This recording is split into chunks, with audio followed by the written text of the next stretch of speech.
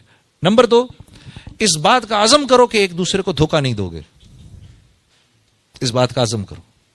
Number 3, اس بات کی نیت کرو کہ اس کاروبار سے ہم نے مسلمانوں کو نفع پہنچانا ہے. یہ کہاں سے لاؤں میں؟ یہ بات تو میں نے کبھی سنی ہی نہیں. اچھا اگر سنی بھی تو مجھے یہ پتہ ہی نہیں کہ میں نے یہ کاروبار کیسے کرنا ہے کہ میں بھائی کو نفع دوں اس سے. میں تو کر ہی اس لیے رہا ہوں کہ ان کا مال اپنی جیب میں ڈالوں, میں تو یہ کام کر ہی اس لیے رہا ہوں. تو فرمایا یہ 3 کام اگر تم نے کر لیے تو تم دونوں کا تیسرا پارٹنر اللہ ہو جائے گا. مجھے آج بھی مفتی صاحب کی یہ بات یاد ہے, تمہارا تیسرا پارٹنر اللہ ہو جائے گا. ان 3 چیزوں میں سے کسی ایک کو بھی چھوڑا, سب سے پہلے تمہیں تمہارا تیسرا پارٹنر چھوڑے گا. اللہ کی قسم, اللہ کی قسم, اگر اللہ کاروبار کر رہے ہونا تو اتنے مزے سے کاروبار ہوتا ہے کہ بتا نہیں سکتا. اور اگر خود بیٹھنا پڑ جائے تو یقین کرو چھٹی کا دودھ یاد آ جاتا ہے.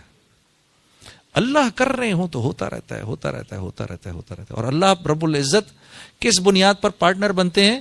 اگر وہ کاروبار محمد صلی اللہ علیہ وسلم کے طریقوں سے ہو رہا ہے تو اللہ پارٹنر بن جاتے ہیں اور خود چلاتے ہیں. کیا کیا کچھ بتاؤں میں آپ کو, کیا کیا کچھ بتاؤں. ایک دفعہ کیا ہوا, ہم لوگ نیا کام شروع کیا, کپڑے کا کام نہ مجھے آتا نہ ان کو آتا. ٹھیک ہے, اب دونوں ہم پیٹرن کاٹ رہے, پیٹرن جو کاٹا کپڑوں کا, شلوار قمیض کا پیٹرن کاٹا تو پیٹرن چھوٹا کٹ گیا. اب سر پکڑ کے بیٹھ گئے, میرے پاس تو پیسے تھے نہیں, جتنے پیسے تھے وہ میں نے لگا دیے. ٹھیک ہے, ہم تو ویسے بڑی مشکل میں تھے, گانا وانا تو تھا نہیں زندگی. سر پکڑ کے بیٹھا ہوا, یا اللہ ابھی کس طرح گاڑی چلے گی, یہ کیا ہو گیا, کیا ہو گیا. مولوی عبد المجید صاحب سامنے بیٹھے ہوئے, بنگلہ دیش سے تعلق ہے ان کا. تو ہمارے پاس ایک ساتھی آئے ایک پارٹی کو جو کہ بنگلہ دیش سے تھی, ہمارے بنگالی ساتھی تھے کچھ. اور انہوں نے کہا جی کہ آپ لوگ کپڑے کا کام کرتے ہیں؟ ہم نے کہا جی بس کرتے ہیں, کرنے سے پہلے ہی پتہ نہیں کیا ہو گیا. ہاں جی. تو انہوں نے کہا بھائی سنو بھائی, ہم کو بنگلہ دیش کے لیے کچھ شلوار قمیض چاہیے لیکن پیٹرن تھوڑا چھوٹا چاہیے, مل جائے گا؟